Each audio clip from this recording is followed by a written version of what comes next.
하시기를 축복합니다. 우리 배번함과 같이 인사하겠습니다. 사랑합니다. 축복합니다. 한 번 더 인사하시죠. 예수님은 나의 주인이십니다. 예수님을 주인으로 모심으로 갈수록 더 풍성한 은혜를 누리는 복된 성도들 되시기를 바랍니다. 오늘은 에스겔서 47장 1절로 12절 말씀, 은혜의 강물을 세상 속으로 라는 말씀으로 함께 은혜를 나누겠습니다. 먼저 주여 말씀하옵소서 같이 하겠습니다. 주여 말씀하옵소서, 주의 종이 듣겠나이다. 아멘. 주의 음성이 들려지는 복된 시간이 되시기를 바랍니다. 뉴스에 보니까 요즘 수도권에 있는 인천, 그리고 시흥, 파주, 서울 여기에 있는 분들은 수돗물에 유충이 발견되어 가지고 그것 때문에 많은 어려움을 겪고 있는 것 같습니다. 그래서 인터뷰에 보니까 그 수돗물로 샤워해도 찝찝하고 그리고 머리를 감는 것도 두렵다라는 거죠. 그래서 수돗물을 믿을 수가 없어가지고 이제 뭐냐면 정수기도 믿을 수 없고 그래가지고 생수를 사다 먹는다라고 그러거든요. 그래서 정부에서는 정수장을 점검하면서 원인이 뭔가 그러면서 대책을 세우겠다라고 하는데 사람이 세울 수 있는 대책이 한계가 있죠. 성도 이렇게 사람들이 물에 민감한 이유는 뭐 때문이겠습니까? 물은 생명이기 때문이거든요. 우주과학자들이 우주의 별들을 탐색할 때 그 별을 탐색할 때 제일 먼저 찾는 게 있답니다. 그게 뭐냐면 물이 있느냐 없느냐, 물의 흔적이 있느냐 없느냐. 즉 물이 있었으면 뭐가 있었다는 겁니까? 생명체가 있었을 것이다 라고 추측한다는 거거든요. 그런데 지금까지 물이 발견된 별이 없다라는 거거든요. 그래서 우리는 하나님의 큰 축복 안에 있는 줄로 믿습니다. 오늘 본문 말씀이 물에 대한 이야기거든요. 하나님이 바벨론 포로로 잡혀가 있는 에스겔 선지자에게 성전 문지방에서 물이 흘러나오는 환상을 보여주십니다. 다른 나라에 포로로 잡혀 있다는 것은 참 고통스러운 일이고 눈물 나는 일이고 이게 언제 끝날 줄 모르니까 답답하고 막막한 상황이거든요. 그런데도 불구하고 하나님이 그 현실에서 소망을 가지라고 성전 문지방에서 물이 나와서 너희들이 소생하고 살아날 것이다 라고 하는 소망을 주셨습니다. 지금 우리의 현실도 답답하고 막막하죠. 그런데 오늘 본문 말씀을 통해서 하나님이 주시는 충만한 은혜를 받고 그래서 우리가 소망과 위로를 받고 그 충만한 은혜의 강물을 세상 속으로 흘러보내는 복된 축복의 통로가 되시기를 바랍니다. 첫 번째, 은혜의 강물은 성전에서 나옵니다. 오늘 1절 말씀 같이 읽어보겠습니다. 그가 나를 데리고 성전 문에 이르시니 성전의 앞면이 동쪽을 향하였는데 그 문지방 밑에서 물이 나와 동쪽으로 흐르다가 성전 오른쪽 제단 남쪽으로 흘러내리더라. 아멘. 성전은 하나님이 계신 곳이고 하나님이 임재하신 곳이거든요. 그런데 하나님께서 에스겔 선지자에게 환상을 보여주셨는데 성전 문지방에서 뭐가 나냐면 물이 나온다라는 거거든요. 그래서 이스라엘 백성들은 집을 지을 때 예루살렘 성전을 향해서 집을 짓는답니다. 그리고 문을 낼 때도 예루살렘 성전을 향해서 문을 낸다라는 거거든요. 다니엘서 6장에 보면 다니엘이 자기 집으로 돌아가서 2층에 올라가 예루살렘을 향한 창문을 열고 전에 하던 대로 기도했다라고 말하거든요. 그러니까 늘 다니엘은 어디를 향하고 있었다는 겁니까? 성전을 향해 있었다라는 거죠. 그 성전에 누가 계시니까? 하나님이 계시니까, 하나님이 임재하신 곳이니까 성전을 바라보면서 믿음을 지키고 쓰임 받았다라는 거거든요. 성도 여러분, 여러분들도 이 성전에 누가 계셔야 하나님이 계실 때 하나님의 성전이 되는 것이고 이곳에 하나님이 임재하실 때 하나님의 성전이 될 줄로 믿습니다. 이곳에서 그래서 우리는 누굴 예배하냐면 하나님을 예배드리는 복된 예배자가 된 줄로 믿습니다. 브라질에서 자동차 절도범이 자동차를 한 대 훔쳤답니다. 그래가지고 훔쳐서 도망을 가는 거예요. 도망가다 보니까 연료가 떨어졌어요. 그래가지고 주유소에 들어갔답니다. 기름을 넣으려고.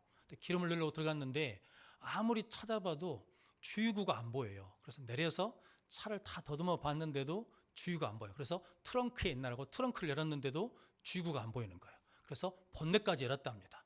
본넷을 열고 봤는데 주유구가 안 보여요. 근데 주유소 사장님이 보니까 기름 넣으러 와가지고 기름은 안 넣고 차를 자꾸 이렇게 돌고 있으니까 이상해가지고 경찰에 신고했답니다.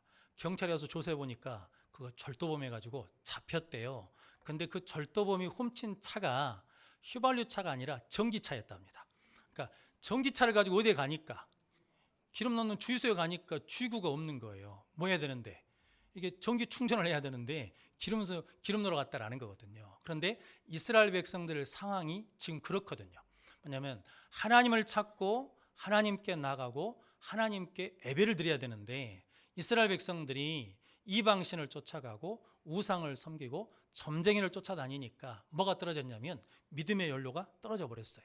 은혜의 연료가 떨어져 버려가지고 하나님께서 바벨론 포로로 보내버리셨다라는 거거든요. 그런데 하나님이 다시 회복시키실 때 뭐가 회복되면, 성전이 회복되면, 예배가 회복되면, 하나님께 예배하면 하나님께서 그 성전의 문지방에서 물이 나오는 것처럼 은혜를 채워주시고 믿음을 채워주시고 생명을 채워주시겠다라고 약속하시는 말씀입니다. 성도 여러분, 여러분들이 어렵고 힘들 때 다른 것을 찾는 것이 아니라 성전 대신 하나님 앞에 나와 예배하고 찬양하고 기도함으로 은혜를 충만히 받는 자들 되시기를 바랍니다. 예수님도 성전이십니다. 요한복음 2장에 예수님께서 예루살렘 성전에 올라가셔가지고 성전을 바라보시면서 이 성전을 헐어라, 그럼 내가 사흘 안에 세우리라 라고 그러거든요. 근데 그 말이 무슨 뜻인지 모르는 사람들이 이 성전은 46년 동안 세웠는데 네가 어떻게 사흘 안에 세운다고 하느냐라고 그러거든요. 그때 예수님이 요한복음 2장 21절 말씀에 이렇게 말씀합니다. 같이 읽어보겠습니다. 그러나 예수는 성전된 자기 육체를 가리켜 말씀하신 것이라. 아멘. 예수님께서 이렇게 말씀하신 이유는 내 육체가 뭐라는 겁니까? 성전인 것을 가르쳐 주시기 위해서 말씀했다라는 거거든요. 그 사도 요한이 나이가 들어가지고 늙어서 반모섬에 유배를 당했거든요. 그 반모섬에서 하나님의 계시를 받습니다. 그래가지고 새 예루살렘 성에 올라가거든요. 예루살렘 성에 올라가서 봤는데 성전이 보이지 않는 거예요. 희한하다라고 하면서 찾아봤더니 성전은 없고 뭐냐면 하나님과 어린 양이 성전이 되셨다라고 말씀하거든요. 요한계시록 21장 22절 말씀 같이 읽어보겠습니다. 성 안에서 내가 성전을 보지 못하였으니 이는 주 하나님 곧 전능하신 이와 및 어린 양이 그 성전이심이라. 아멘. 하나님과 어린 양이 뭐가 되시니까? 성전이 되시니까 새 예루살렘 성에서는 성전이 필요 없다라는 거거든요. 그래서 성도 여러분, 예수님이 누구시라는 겁니까? 성전이십니다. 예수님께 나가면, 예수님을 만나면 그 예수님으로부터 은혜와 능력이 우리 가운데 충만히 임할 줄로 믿습니다. 마가복음 5장에 보면 12의 혈루증 앓는 여인 이야기가 있거든요. 그래서 많은 의사들을 찾아다녔습니다. 그런데 의사들을 찾아다녀도 고통이 더 심해지는 거예요. 그러면서 재산도 잃어버리고 병은 더 중해졌거든요. 근데 예수님이 지나간다는 소식을 듣고 무리 가운데 끼어가지고 예수님의 옷자락을 만져버립니다. 왜냐하면 내가 예수님의 옷자락만 만져도 낫겠다라는 믿음이 있거든요. 그래서 예수님을 만졌거든요. 옷자락을 만졌더니 예수님이 자기에게서 능력이 나간 줄 아시고 누가 내게 손댔느냐라고 물으시거든요. 성도 여러분, 예수님은 누구시기니까? 성전이니까 예수님으로부터 능력이 나와서 치료된 줄로 믿습니다. 그래서 성경에 그 혈루 근원이 마름에 병이 고쳐졌더라라고 말씀하거든요. 그래서 우리가 예수님께 나가면, 예수님 만나면, 예수님 붙잡으면 예수님의 은혜와 능력이 우리 가운데 충만히 임할 줄로 믿습니다. 그렇게 성전 대신 예수님 붙드는 우리 모든 성도들 되시기를 바랍니다. 2011년 동일본 대지진이 있을 때 일이랍니다. 거기에 동경에서 영광교회라는 교회를 담임하시는 이용규 목사님이 그 일본에서 큰 지진이 났을 때 쓰나미로 많은 사람들이 죽고 피해를 입을 때 다행히 한국에 나와 계셨대요. 그러니까 그때 일본에 있는 계신 분들이 다 한국으로 나올 때인데 이분이 일본으로 들어가겠다고 그러신다는 거예요. 그래서 지인과 성도들이 지금 그곳에 위험한데 왜 가냐고 그랬더니 저는 지금 세상에서 가장 안전한 곳으로 갑니다. 아니, 지금 일본이 가장 험악한 곳인데 어떻게 그곳이 안전하다고 합니까? 그랬더니 그 목사님 이렇게 말씀하셨답니다. 전 세계에 있는 믿는 성도들이, 기독교인들이 일본을 위해서 기도하고 있으니까 기도하는 그곳이 세상에서 가장 안전한 곳이라는 거죠. 기도를 할 수밖에 없는 상황에 있는 그곳이 바로 안전한 곳이다. 그래서 나는 그 땅에 간다라는 거죠. 그러면서 기도의 필요를 느끼지 못하는 이 한국 땅이 더 위험하다라고 그랬다라는 거거든요. 그래서 예수님이 내 집은 만민이 뭐 하는 집이라는 겁니까? 기도하는 집이다라는 거죠. 성전은 기도하는 곳입니다. 우리가 성전에 와서 예수 이름으로 기도하면 하나님께서 하늘문을 여시고 우리에게 필요한 모든 은혜를 충만히 내려 주실 줄로 믿습니다. 성도 여러분들이 이 성전에 나아가 하나님께 예배하고 예수님을 붙들고 기도하면 하나님께서 성전 문지방에서 나오는 그 은혜를 우리에게 충만히 내려 주실 줄로 믿습니다. 그렇게 성전 문지방에서 나오는 물을 보고 있을 때 천사가 에스겔 선지자를 데리고 이게 동쪽 땅으로 나가면서 천척을 재었어요. 이 천척이라는 게 500m 정도 되거든요. 500m 나가가지고 물을 잰 다음에 물을 건너라 라고 그랬더니 발목에 차고, 또 천척을 재가지고 물을 잰 다음에 그 다음에 건너라 그랬더니 무릎에 차고, 또 나간 다음에 허리에 차고 키를 넘었다라고 말씀하거든요. 우리의 신앙은 갈수록 더 깊어져야 될 줄로 믿습니다. 그렇게 깊은 은혜를 체험하는 귀한 성도들 되시기를 바랍니다. 우리 유치부 아이들이 여름 성경학교 할 때 수영장에 가거든요. 유치부 애들은 어디에서 수영을 하겠습니까? 발목 차는 데서 수영을 하죠. 그런데 아동부 아이들을 발목 찬 데다 들어놓으면 얘들이 어쩌겠습니까? 아니라고, 우리는 더 깊은 데로 가겠다고 무릎 찬 데로 가고, 더 크면 허리로 가고, 더 크면 깊은 데로 간다는 거거든요. 우리의 신앙이 자라면서 더 깊은 은혜의 자리로 더 깊은 자리로 나가는 귀한 성도들이 되시기를 바랍니다. 외국 사람들이 우리나라에 와가지고 놀라는 건 몇 가지가 있답니다. 공용 화장실에 화장지가 있는 걸 보고 놀란대요. 그러니까 세계의 나라에 공동 화장실에 휴지 있는 나라가 그렇게 많지 않다네요. 우리는 당연히 있는 걸로 아는데, 그 말을 듣고 보니까 우리 교회에서 처음 필리핀 단기 선교 갈 때 공항 화장실에 한 사람이 서 있더라고요. 뭘 나눠주면 휴지를 나눠줘요. 그래서 나중에 선교사한테 물어봤더니 휴지를 화장실 하나 놔두면 다 가져가 버린다는 거거든요. 근데 그 나라 사람들이 양심이 불량해서 가져가냐? 그게 아니고 집에 뭐가 없으니까, 화장지가 없어. 가난해서 화장지가 없으니까 가져간다는 거거든요. 우리나라의 외국인들이 지금 와가지고 놀란 게, 손 소독하는 세정제가 가는 곳마다 뭐 있습니까? 걸려 있어요. 아무나 가서 쓰는 거거든요. 그런데 놀란다는 거거든요. 걸려 있어도 누가 가져가요, 안 가져가요? 안 가져가고 그대로 있다라는 거예요. 자기 나라에서는 걸려 있으면 뜯어가 버린다는 거거든요. 그래서 놀란다라고 그러고, 외국인들이 와가지고 식당에서 밥 먹다가 놀란대요. 왜냐하면 밥 먹는 사람들이 화장실 갈 때 핸드폰을 두고 간대요, 테이블에다가.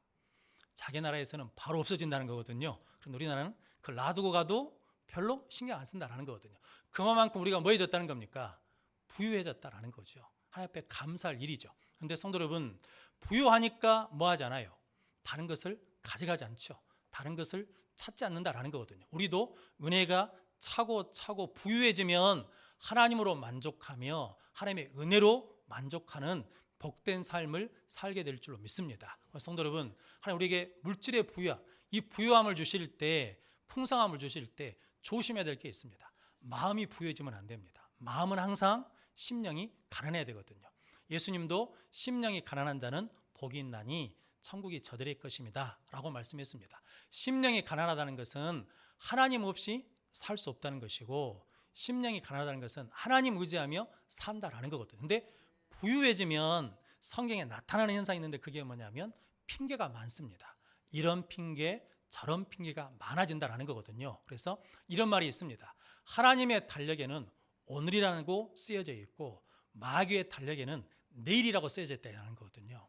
우리가 다이어트는 언제부터 하는 거예요? 오늘 열심히 먹고 내일부터 하는 거잖아요. 그런데 신앙생활은 그렇게 하면 안 된다는 거죠. 지금 오늘 기도하고 오늘 예배하고 오늘 순종하고 오늘 헌신하는 것이 은혜 충만한 성도의 삶인 줄로 믿습니다. 좀 저분들이 그렇게 깊은 은혜의 자리로 나가는 귀한 성도들 되시기를 바랍니다. 그래서 이렇게 깊은 은혜가 어떤 의미인지 한 가지 예화를 드리겠습니다. 그게 뭐냐면 기독교 방송에 나온 간증인데, 윤인수라는 목사님이신데 맹인 목사님이셔요. 근데 이분이 어머니를 모시고 6.25 전쟁 때 남한으로 피난 오신 분이거든요. 근데 자기는 두 눈을 잃어버렸고 아버지는 돌아가셨고 어머니와 단둘이 사는데, 어머니가 피난 생활을 하시다가 그만 병이 들으셨어요.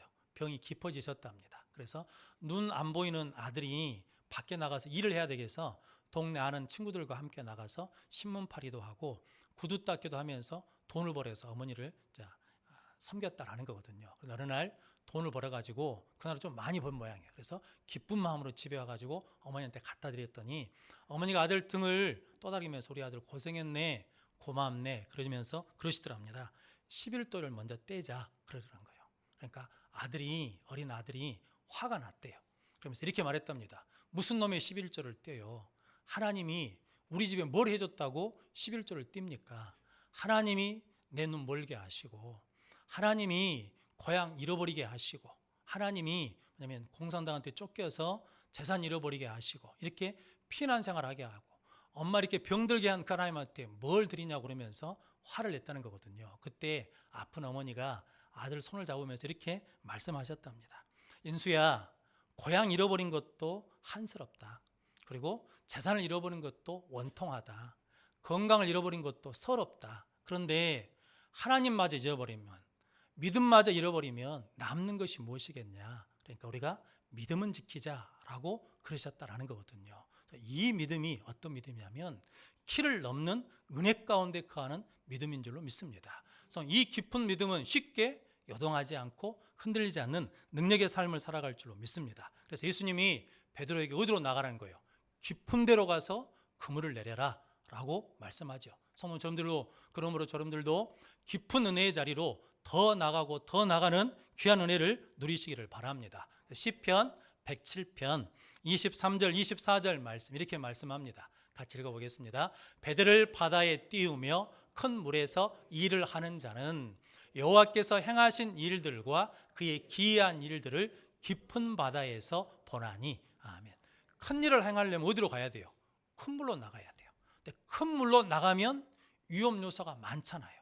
그런데 성도 여러분, 그 큰 물에서 있을 때 하나님의 더 크신 능력도 체험하게 되고 하나님의 기이한 능력도 보게 된다는 거거든요. 그래서 큰 물에 있는 자들이 깊은 곳에서 일하시는 하나님의 능력을 체험할 수 있다라고 말씀합니다. 성도 여러분, 저 여러분들이 하나님께서 우리에게 부어주신 은혜 가운데 깊은 곳으로 가서 크신 하나님 만나는 자들 되시기를 바랍니다. 그래서 하나님이 성전이십니다. 하나님께 예배하고 예수님이 성전이십니다. 예수님을 붙들고 우리가 기도하면 하나님이 주시는 충만한 은혜를 받는 복을 누리게 될 줄로 믿습니다. 그럼 복된 성도들 되시기를 바랍니다. 두 번째는 은혜의 강물을 흘러 보내야 합니다. 오늘 8절 말씀 같이 읽어보겠습니다. 그가 내게 이르시되 이 물이 동쪽으로 향하여 흘러 아라바로 내려가서 바다에 이르리니 이 흘러내리는 물로 그 바다의 물이 되살아나리라. 아멘.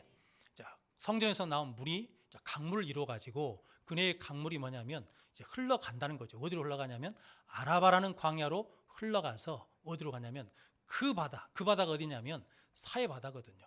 사해 바다는 이름 그대로 죽은 바다잖아요. 그런데 성전으로부터 나온 은혜의 강물이 그 바다로 흘러 들어가니까 그 바다가 어떻게 된다는 겁니까? 되살아나는 역사가 일어났다라고 말씀합니다. 성도는 그 죽은 바다만 살아날 뿐만 아니라 그 물이 흘러가는 곳마다 번성해서 고기가 많아지고 고기가 많아지니까 어부들이 모여들게 되고 그 강물이 흘러가는 좌우에 나무들이 자라서 실과를 맺게 되고 열매를 맺게 되고 그 잎사귀는 약재료가 되었다라고 말씀하거든요. 그래서 하나님의 은혜의 강물이 흘러가면 살아납니다. 소생합니다. 열매를 맺게 됩니다. 그러면 성도 여러분들이 우리 안에 뭐가 있다는 거예요? 은혜의 강물이 찼어요. 그걸 이제 뭐 해야 돼요? 세상으로 흘려보내는 축복의 통로가 되시기를 바랍니다.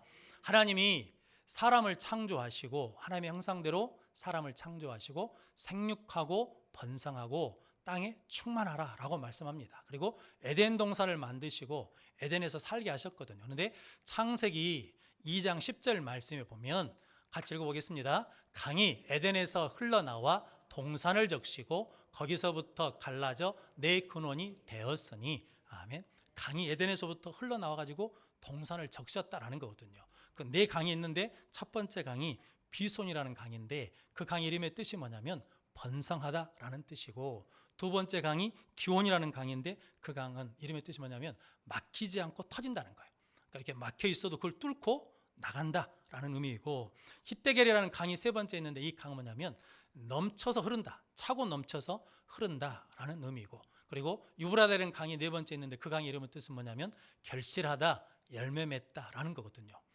에스겔이 본 환상에서 강물이 흘러나와 모든 땅이 살아나는 것처럼 하나님께서 에덴 동산에도 뭐가 흘러서 강이 흘러서 더 복되고 풍요로운 하나님의 낙원을 이루셨다라는 거거든요. 그런데 이 강이 요한계시록에도 나옵니다.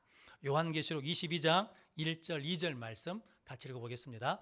또 그가 수정같이 맑은 생명수 강을 내게 보이니 하나님과 및 어린 양의 보좌로부터 나와서 길 가운데로 흐르더라. 강 좌우에 생명나무가 있어 12가지 열매를 맺되 달마다 그 열매를 맺고 그 나무 잎사귀들은 만국을 치료하기 위하여 있더라. 아멘. 강이 어디서부터 나온다는 겁니까? 생명수의 강이 하나님과 어린 양의 보좌로부터 나와서 길 가운데를 뭐 하는 거예요? 흐르더라. 그러니까 강물은 뭐 해야 돼요? 흘러가야 나무가 살고 열매 맺고 만국을 소생하는 귀한 약재료로 쓰이더라라는 거거든요. 성도, 하나님께서 우리에게 그런 은혜를 부어주신 줄로 믿습니다.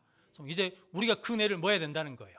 흐르게 해야 된다는 거죠. 은혜의 강물 흐르게 할 때 생명이 살아나는 역사가 일어나게 될 줄로 믿습니다. 성도 여러분, 저 여러분들에게 하나님이 에덴 동산에 주셨던 생명의 강이 있습니다. 에스겔에게 보여주셨던 그 은혜의 강물 우리 안에 있습니다.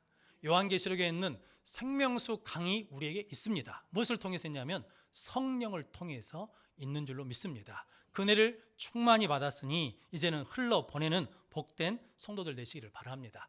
오늘 8절 말씀에 그 바다가 뭐하리라? 대사라 나리라 라고 그러는데, 이 대사라 나리라 라는 원어가 뭐냐면 나파라고 합니다. 성도 여러분, 어디서 많이 들어보셨죠? 출애굽기 15장에 이스라엘 백성들이 마라에 도착했는데 물이 써서 먹을 수가 없어요.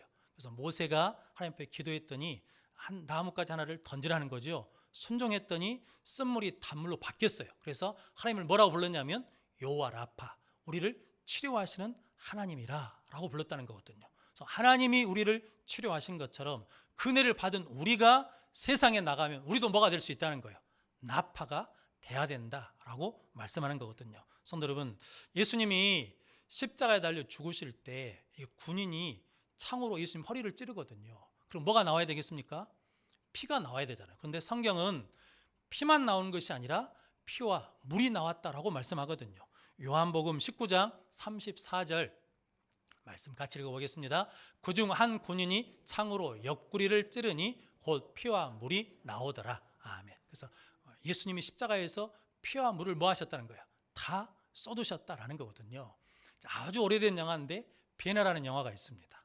그 베너 주인공이 여러 고비를 거치다가 이제 예수님 십자가 지고 올라가신 길 때 그때 예수님을 만나요. 그래가지고 예수님을 따라가거든요. 근데 누구도 따라오냐면 그 어머니와 여동생이 나병이 들어서 그 길을 따라오거든요. 근데 아직 잘 모릅니다. 서로 만나지 않아서. 근데 예수님이 십자가 달려 죽으시거든요. 그런데 영화에서 상징적으로 보여준 게 뭐냐면 예수님이 죽으실 때 땅이 터져서 물이 강물처럼 흐릅니다. 근데 그 강물이 흐를 때 그 강물을 받은 어머니와 여동생 나병이 깨끗이 낫거든요. 그래서 이사야 53장 5절 말씀, 잘 하시는 말씀. 그가 징계를 받음으로 우리는 평화를 누리고 그가 채찍에 맞음으로 우리는 나음을 받았도다. 아멘. 성도 여러분, 저 여러분들이 예수 십자가 앞으로 나가면 이 치료의 강물이 우리 가운데 충만히 임할 줄로 믿습니다. 이제 그 십자가 은혜를 우리가 받았으니까 이제 우리를 그 십자가 은혜를 뭐 해야 된다는 거예요? 세상으로 흘려보내는 십자가의 군병들 되시기를 축복합니다. 아프리카에서 선교하시는 선교사님 보고서에 보니까 남편 선교사님은 오지로 선교하러 가시고 집에 남아있는 어머니 선교사님과 어린 딸이 있는데 어머니가 갑자기 고열이 나는 거예요. 그래서 이제 어른들한테 말해가지고 의사를 모시고 왔는데 의사가 그 아프리카 한여름에 움막에 놓이는 어머니 선교사님을 보니까 진찰해 보니까 열이 고열이에요. 그래가지고 딸한테 그랬대요. 얼음이 있어야 되겠다. 얼음이.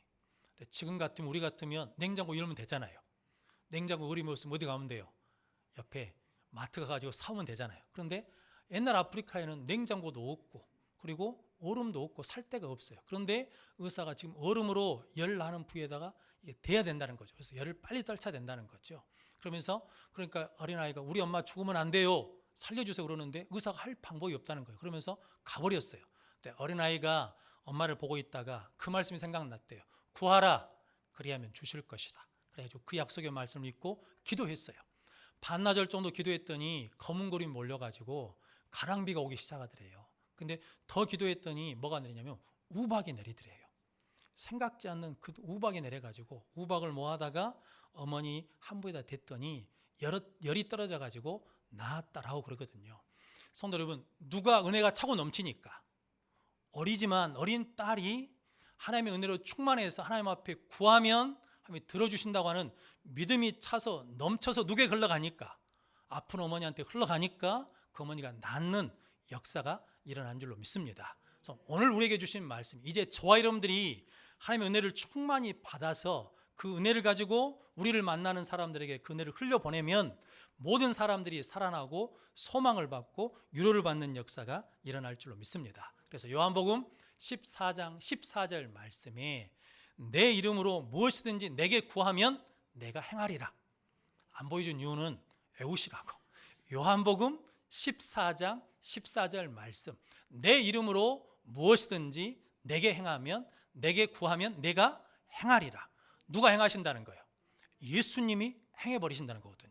여러분들이 예수 이름의 능력을 가지고 살아가는 은혜의 강물을 세상 속으로 흘러보내는 복된 성도들 되시기를 바랍니다. 그래서 요한복음 7장 38절 말씀에 예수님 이렇게 말씀합니다. 같이 읽어보겠습니다. 나를 믿는 자는 성경의 이름과 같이 그 배에서 생수의 강이 흘러나오리라 하시니 아멘.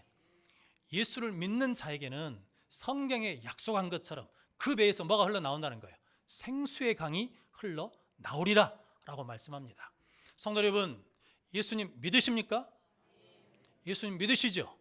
할렐루야. 예수를 믿으면 우리 배에서 뭐가 나온다는 거예요? 생수의 강이 흘러나와서 우리를 만나는 심령들이 살아나는 역사, 회복되는 역사, 위로받는 역사가 일어날 줄로 믿습니다. 그런 복된 성도들 되시기를 바랍니다.